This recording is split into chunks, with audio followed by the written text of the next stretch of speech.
Ethan Carter stood still at the intersection of Fifth Avenue, his gaze sweeping over the bustling crowds as the crisp autumn breeze ruffled his jacket. It was late afternoon, and the city was alive with its usual energy, pedestrians rushing along the sidewalks, taxis weaving through traffic, and the distant hum of conversation filling the air. He felt the weight of his decisions settle around him. Today, he was no longer the polished billionaire CEO that the world knew. Today, he was just another person among the crowd, hoping to see the world from a different perspective. The towering buildings around him reflected the vibrant blue sky, their glass facades gleaming in the soft glow of the late afternoon sun. The city felt like a canvas of contrasts, luxury mixed with grit, success entwined with struggle. Ethan had lived within the walls of that luxury for so long. But as he looked up at the glimmering structures that represented his empire, he couldn't help but wonder if it all truly mattered. Were the values he had worked so hard to establish within his company still intact? Or had success dulled the principles that had once driven him? He was the CEO of one of the world's most successful luxury brands, a name that was synonymous with opulence and refinement. His company had become a symbol of elegance, offering high-end fashion, exquisite watches, and rare jewelry. People admired him for his business acumen, for his ability to build a brand that catered to the elite. But in the quiet moments of reflection, when the noise of success settled, Ethan couldn't shake the feeling that something had gone awry. He had worked tirelessly to create an empire, but somewhere along the way, he had lost sight of the very principles that had guided him at the start: respect, equality, and fairness. That's why he was here today, standing on this crowded street corner in a simple dark hoodie, jeans, and sneakers. He had disguised himself, hoping to blend in. For once, he didn't want to be recognized as the billionaire businessman. Today, he wanted to see his store not through the lens of wealth and privilege, but from the perspective of an ordinary customer. It was a test to see if the luxury brand he had created still held to the standards he had fought for, or if it had become nothing more than a machine focused solely on profit. His eyes landed on the luxury store ahead of him, the one that had become the crown jewel of his empire. It stood tall and sleek, its gold-trimmed lettering gleaming above the entrance. The atmosphere inside was designed to reflect the same sophistication: high-end fashion, watches, and jewelry displayed on polished marble floors, with velvet seating and meticulously arranged merchandise. The scent of expensive perfumes lingered in the air, mingling with the soft jazz music playing in the background. The store exuded luxury in every sense of the word. It was a place that promised exclusivity, a place where customers were treated like royalty. Ethan had worked tirelessly to build this brand, to create a store that wasn't just about selling products, but about offering an experience. He wanted to bring together luxury and comfort, to make high-end items accessible to anyone who appreciated quality, regardless of their status. But today, he wasn't here to admire the store from the inside. He was here to see how it was truly functioning, how it treated the people who walked through its doors. He wanted to know if the values that had guided him in the beginning were still being upheld, or if the company had lost its way. As he entered the store, the familiar chime of the doorbell echoed softly above him. He stepped into the elegant space, blending into the crowd of customers browsing the items. The store was busier than usual, but the atmosphere felt different. The staff was distracted, not as attentive as he had hoped. He walked deeper into the store, observing the interactions around him, and a feeling of unease began to settle in his chest. There was something off. He had worked hard to create a reputation for impeccable service. But here, in the very store he had built, something felt wrong. Ethan strolled over to a display case filled with high-end watches, one of his proudest selections. Each watch had been handpicked by him, chosen for its craftsmanship, rarity, and design. As he admired the sleek silver timepieces, he couldn't help but notice the indifference in the air. The staff members were too busy chatting among themselves, and the customers seemed to be left to their own devices. There was no one to guide him, no one to offer advice, no one to make him feel welcome. It was then that he spotted the store manager, Alex Dawson, standing by the counter. Alex was in his mid-50s, with thinning gray hair and a sharp suit that fit him a little too tightly around the middle. He was engaged in conversation with a well-dressed customer, offering a smile that seemed more rehearsed than genuine. Ethan kept his distance, not wanting to draw attention to himself, but he couldn't help but observe. This was the man responsible for ensuring that the standards of the store were upheld, the one who was supposed to embody the brand's values. And yet, Ethan couldn't shake the feeling that Alex's smile wasn't quite as sincere as it should have been. Ethan continued to browse, hoping to see more of the store's operations. But as he moved deeper into the space, he began to notice more and more flaws. The customer service was lackluster, and he felt like an outsider in a place that was supposed to be welcoming. His frustration grew, but he pushed it aside. This wasn't about him. This was about the store, about the brand he had built. He reached a display case filled with limited edition watches, each piece a work of art, chosen for its rarity and craftsmanship. As he examined one of the pieces, a sleek silver watch with a leather strap, he heard the sound of footsteps behind him. Alex was approaching, his face still wearing that carefully cultivated smile. Ethan kept his expression neutral, hoping to see how Alex would treat him now that he was just another customer. "Excuse me," Ethan said, his voice polite and calm. "Could you tell me more about this watch?" Alex glanced at him briefly, taking in his casual attire. A brief flicker of doubt crossed his face before he responded with a tone that felt colder than necessary. "That's one of our limited edition models," Alex said, his voice businesslike. "Very exclusive, but I don't think it's the kind of piece you're looking for." Ethan raised an eyebrow, sensing the judgment beneath Alex's words. He forced a smile, trying to keep his voice friendly. "Why's that?" he asked. His curiosity piqued. Alex hesitated for a moment before answering, his tone almost dismissive. "It's a high-end piece. Quite expensive. I'd recommend something more affordable. We have plenty of other pieces that might suit you better." Ethan's frustration began to rise, but he kept his cool. He had come here to observe, to experience the store as any other customer might. And he couldn't help but feel that Alex had already decided who he was based on his appearance. This wasn't just about the watch. It was about the way people were treated based on assumptions, on stereotypes, on outward appearances. "I like high-end items," Ethan said, his voice steady but edged with a hint of challenge. "What makes this piece special?" Alex shifted uncomfortably, clearly unwilling to engage further. "It's crafted by one of the finest Swiss watchmakers," he said, rattling off facts with a mechanical tone. "Top-tier materials. The craftsmanship is unparalleled. It's a collector's item. There are only a few of these watches in the world." Ethan nodded slowly, taking in the information. He hadn't come here for a sales pitch. He had come to see the truth, to see if the store's values aligned with what he had built. "And how much does it cost?" he asked, his voice calm but firm. Alex paused, clearly uncomfortable with the question, before responding. $122,000, he said, almost apologetically, as if explaining the value of a rare artifact. "But as I said, we have other options that might better suit your budget." Ethan set the watch back down gently, masking the growing anger inside him. "So it's store policy to question a customer's ability to pay before making a sale?" he asked, his voice steady but laced with frustration. Alex stiffened, his tone defensive. "It's not about questioning," he said. "It's about ensuring the integrity of our brand. We can't just let anyone handle our most valuable merchandise." Ethan felt the weight of Alex's judgment, the unfairness of the situation. He had come here to see how the store treated its customers. And now, standing in the very place he had built, he felt disrespected. This wasn't just about a watch. It was about the values that had made his company great. And today, those values had been compromised. With a calm smile, Ethan turned and walked toward the door. He couldn't believe what he had just witnessed. The store was meant to represent inclusivity, respect, and luxury, qualities that transcended appearance or class. Yet, here he was, being judged based on the clothes he wore, as though his worth was measured by his outward appearance. It was a moment that made him question the very essence of what he had built.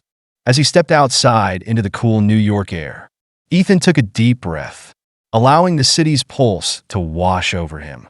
He had come here to observe, to experience the store from a different perspective. What he had seen was disappointing, but it was also a wake-up call. He realized that change was needed. This wasn't just about making money. It was about creating a place where people were treated with respect, regardless of how they looked or what they wore. The treatment he had received was unacceptable, and he vowed to return, not as a customer, but as the owner. He was going to make sure that things changed. The morning light filtered through the large windows of Ethan Carter's penthouse, casting long shadows across the polished wood floors. As the city below hummed with its usual frenetic energy, Ethan stood by the window, his mind racing. The previous day had left a mark on him, one he could not ignore. The anger he had felt when he left the store had simmered. But as the hours passed, it transformed into something more, something clearer. It was no longer just about being mistreated or judged by a store manager. It was about something deeper. It was about the values that had built his empire, the ideals he had championed since the beginning. And those values had been compromised. He had built his luxury brand on the foundation of inclusivity, respect, and sophistication. It wasn't just about high-end watches or limited edition jewelry. It was about the experience, the feeling of belonging, of being valued for who you were, not for how much money you had or how you looked. But now, standing in the quiet of his office, Ethan could feel that this had slipped away. It wasn't just about one incident with one manager. It was about a culture that had allowed prejudice to seep in, a culture that had forgotten its roots. The store was a reflection of him. It was his creation, his vision. And if it had become a place where customers were judged based on their appearance or assumed worth, then he had failed them. Ethan clenched his jaw as he looked out over the city. He had to make a change, and he had to do it now. No more excuses. No more pretending that things were fine when he knew they weren't. He knew what had to be done. The next morning, he woke up early, his resolve firm. He dressed in the same simple attire as the day before, a black hoodie, jeans, and sneakers, wanting to return to the store without the recognition his name commanded. But today, it wasn't about blending in. Today, it was about standing tall, showing that he wouldn't tolerate what had happened. He would confront the issue head-on, not as a customer, but as the CEO, as the person who held the power to make the change that was so desperately needed. As he walked through the streets of New York, Ethan's thoughts remained focused.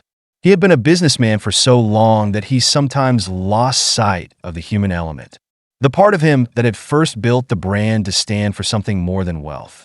He had built it for people, for the values that brought them together, not for the exclusivity that separated them. The treatment he had received in his own store was a reminder that sometimes success led you so far from your origins that you forgot why you started in the first place. When Ethan entered the store, the familiar chime of the doorbell echoed, and he immediately felt the shift in the atmosphere. It was quieter today. There were fewer customers, and the staff, now aware of his presence, seemed more alert. But that wasn't enough. He had seen firsthand how things could slip when no one was watching. He had come to see if the changes were real or just a facade, a reaction to his visit the previous day. He walked through the store, scanning the space, his eyes landing on Alex, who was standing near the back, deep in conversation with a young assistant.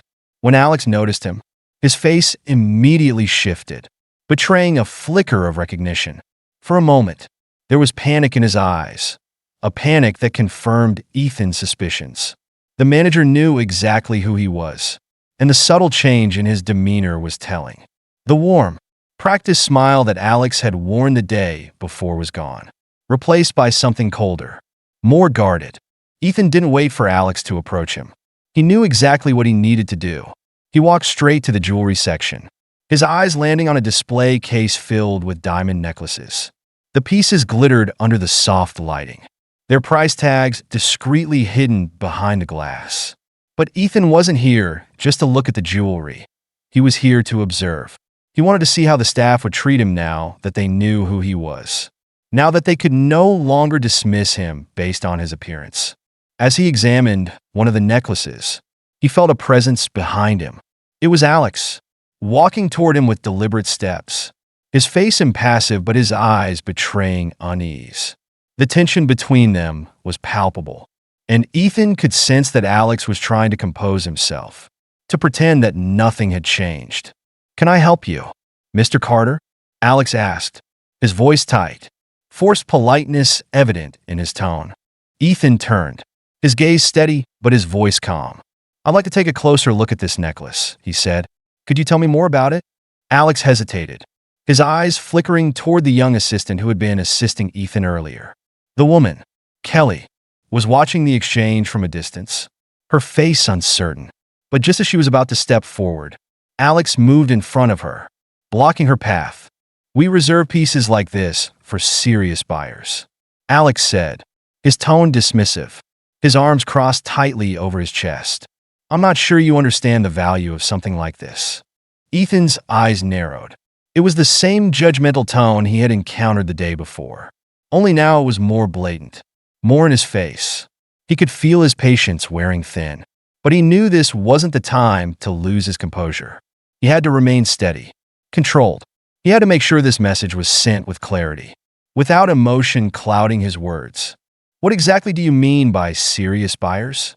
Ethan asked, his voice low but firm. The question hung in the air, charged with frustration. Alex shifted uncomfortably, his posture rigid.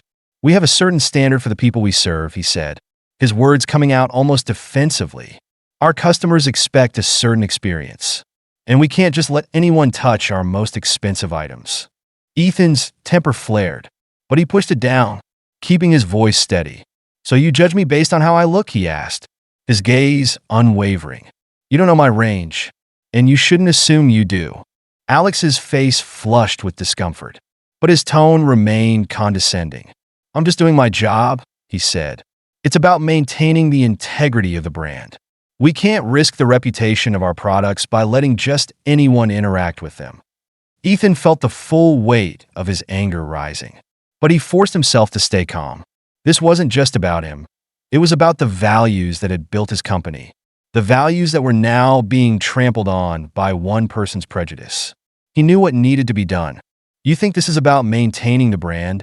Ethan's voice was steady but edged with frustration. "What about treating people with respect, regardless of how they look or what they wear?" Alex stiffened, but his posture didn't soften. "I'm just following the guidelines," he said, almost trying to justify his actions. Ethan's gaze hardened. "This is not how you build trust with customers," he said coldly. "This is how you push them away. This is how you destroy everything we've built." The words hung in the air, heavy with meaning. Ethan took a step back, not wanting to escalate the situation further. He had made his point. He had shown Alex that he would not tolerate such behavior.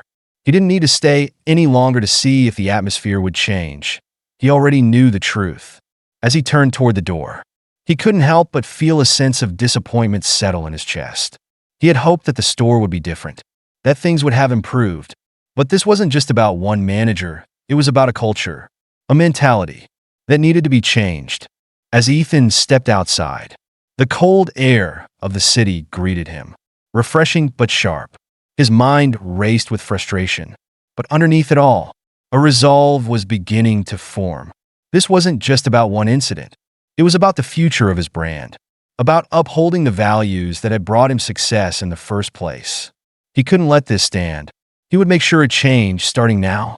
The following day, Ethan Carter arrived at the company's headquarters early, the weight of his decision pressing heavily on his shoulders. The morning sun had barely risen, and the office was quiet, with only the hum of city traffic below breaking the silence. Ethan sat alone at his sleek conference table, his hands folded in front of him, his mind already focused on the task ahead. He had come to terms with what needed to be done, and there was no turning back. As the CEO, Ethan had always prided himself on leading with integrity and vision. The luxury brand he had created was a reflection of those values. But yesterday's experience had shaken him to his core. What good was a brand built on exclusivity if it forgot the basic tenets of respect and fairness? How could he justify selling luxury goods to customers while allowing them to be judged on superficial grounds? It wasn't enough to simply be disappointed. He had to act. He had already called Alex Dawson into a meeting, and as the minutes ticked by, Ethan's resolve grew stronger. He could already picture the scene at the store, Alex, trying to explain his actions, offering excuses that Ethan had no interest in hearing. He wasn't there to listen to excuses. He was there to make a change. The door to his office opened, and Alex stepped inside, a look of surprise on his face. He had been with the company for years, and this was not how he had imagined his day would unfold. His gray hair was neatly combed, and his suit, though a bit tight around the waist, was sharply pressed. His eyes flickered with confusion as he took in the sight of the empty chairs and the formality of the meeting. Ethan didn't rise. He simply gestured toward the chair across from him. "Good morning, Mr. Dawson," Ethan said, his voice steady but firm. "Please, sit." Alex hesitated for a moment before sitting down. His eyes scanned the room, trying to read the atmosphere. He was a man who had grown comfortable in his role, accustomed to the luxury and privilege that came with managing one of the most prestigious stores in the world. But today, the rules had changed. "I didn't expect you to call me in today," Alex said cautiously, his voice betraying some unease. "Is everything all right?" Ethan didn't waste any time. He leaned forward, his gaze never leaving Alex's face. "No, Alex, everything is not all right," he said, his voice cold but measured. "I want to talk about what happened at the store yesterday." The color drained from Alex's face as he shifted uncomfortably in his seat. He opened his mouth to speak, but Ethan cut him off before he could say anything. "I saw how you treated me, Alex, and I saw how you treated other customers. This isn't just about me. This is about the culture you've created in that store. A culture where people are judged based on how they look, how much they can afford, or where they come from. That's not how we do things here. That's not how I built this brand. And it's certainly not the image I want to project." Alex's face reddened with embarrassment, and for a moment, Ethan could see the defensiveness rising in him. But Ethan wasn't interested in hearing Alex's excuses. He had seen enough. "You've been with this company for a long time, Alex," Ethan continued, his voice unwavering. "But your actions have reflected poorly on the values that this company was built on. I can't allow that to continue." Alex opened his mouth again, trying to speak, but Ethan raised his hand to stop him. "It's not about what you did to me," Ethan said, his voice steady. "It's about what you did to every single customer who walked into that store while you were managing it. You've allowed judgment and prejudice to seep into the way we operate. And I can't have that. Not in my company." Alex's face flushed with anger, but he was unable to offer any retort. He had been caught, and deep down, he knew it. Ethan leaned back in his chair, the finality of his decision settling in. "Effective immediately. Your franchise agreement is terminated," he said, his voice firm. "You're no longer managing that store." The shock in Alex's eyes was palpable. "What? You can't be serious. I've been with this company for years. I've built the reputation of that store. You can't just throw it all away." Ethan's gaze hardened. "I'm not throwing it all away. You are. Your actions have shown me that you don't understand the values that this company stands for. And I won't let you continue running a store that doesn't reflect those values." Alex stood abruptly, his fists clenched at his sides. "You'll regret this," he spat, his face twisted in disbelief. "You're making a huge mistake." Ethan remained calm, unshaken. "No, Alex, the mistake was letting you stay in this position for so long. Your behavior doesn't just affect the store, it affects the entire brand. I won't allow you to continue running things under these conditions." Security escorted Alex out of the building, and Ethan felt a weight lift off his shoulders. This was the right decision, even if it had been difficult. The future of the company mattered more than any individual, no matter how long they had been a part of it. Ethan had learned that lesson long ago, but today, it had become more clear than ever. With Alex gone, Ethan turned his attention to the future of the store. It was time for a change, but not just any change. He needed someone who truly understood the company's values, someone who would respect the principles of inclusivity, fairness, and respect. He needed someone who would lead with integrity. Ethan called Kelly, the young assistant manager, into his office. She had been with the company for a while, and though she had been quiet in the background, Ethan had noticed her dedication, her willingness to listen, and her natural ability to connect with customers. He knew she was the right person for the job.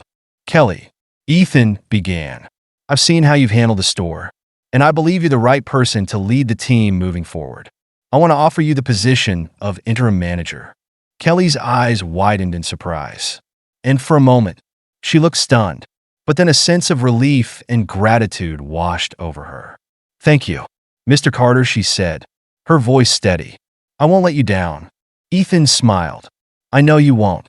Together, we'll make sure the store reflects the values we stand for." This is just the beginning. In the weeks that followed, the changes in the store were undeniable. The staff became more engaged, more attentive. The atmosphere shifted from one of exclusion to one of inclusion. Customers were welcomed, regardless of their appearance, and every single person who walked through the door was treated with respect. The store became what it had always been meant to be, a place where luxury met integrity, where elegance was paired with kindness. Ethan knew the road ahead would be long, but with Kelly at the helm, he had no doubt the store would thrive once again. It wasn't just about making money, it was about making a difference, about showing the world that luxury could be both inclusive and respectful. And with the right leadership in place, the future of his brand was brighter than ever. The message was clear: respect, integrity, and inclusivity would always come first. And as long as he was at the helm, Ethan was committed to ensuring that his brand would never stray from those core values.